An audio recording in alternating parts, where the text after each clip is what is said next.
To compete or not to compete? That is the question.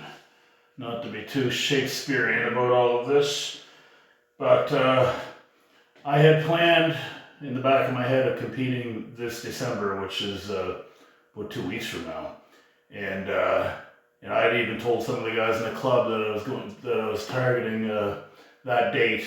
But I've had some health issues, and although my training has been consistent in that I'm still training as regularly, the intensity's been way down. The strength might be just hanging on, but it's not. It hasn't improved, so I don't feel like I'd be at my best. And I've been an athlete my whole life, and I've only ever come into one thing completely ill-prepared. And that was my first bodybuilding show in 1995. And I remember how fucking shitty I felt when I got there, looked around and realized, oh my God, I'm not really prepared. I'm never gonna feel that way again. And I'm not saying that I insist on winning, but if I ever compete in anything, including arm wrestling, I will be the best I can be. Now I did correct that situation. I came back a year later and did a bodybuilding show where I was very prepared and I was pretty good.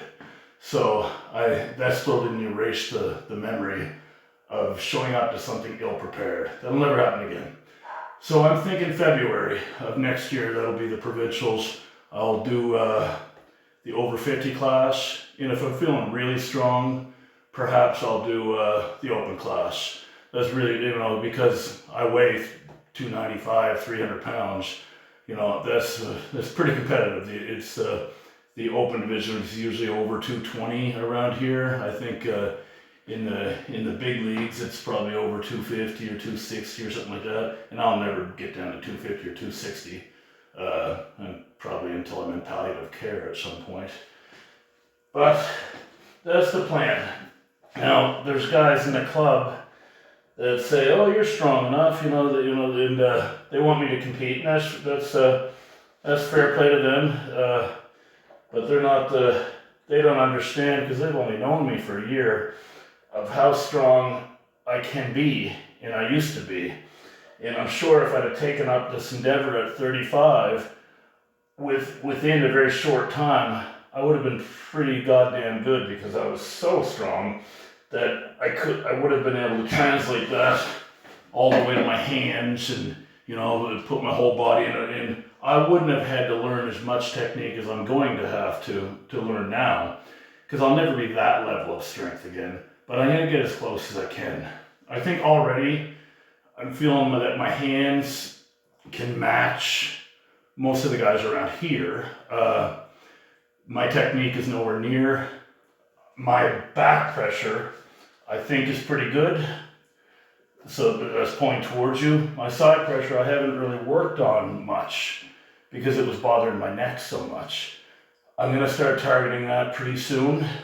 But I think as far as my hands go, being able to cup, being able to get advantage of the other guy's hand, being able to turn it, pronating, rising, with the type of strength that gets your fist back towards you. I think that's pretty good. Actually, I know by testing it weight-wise that it's really good. I just have to get the other things like side pressure close and back pressure a little more. I think I'm about 80 to 85% of a pretty elite back pressure as far as just pulling weights. Now, translating that to the table is a whole different thing. But long story short, I'll compete when I'm ready, and ready by my standards, not ready by anybody else's standards. All right, peace out. I'm gonna finish my workout, and I'll talk to you soon.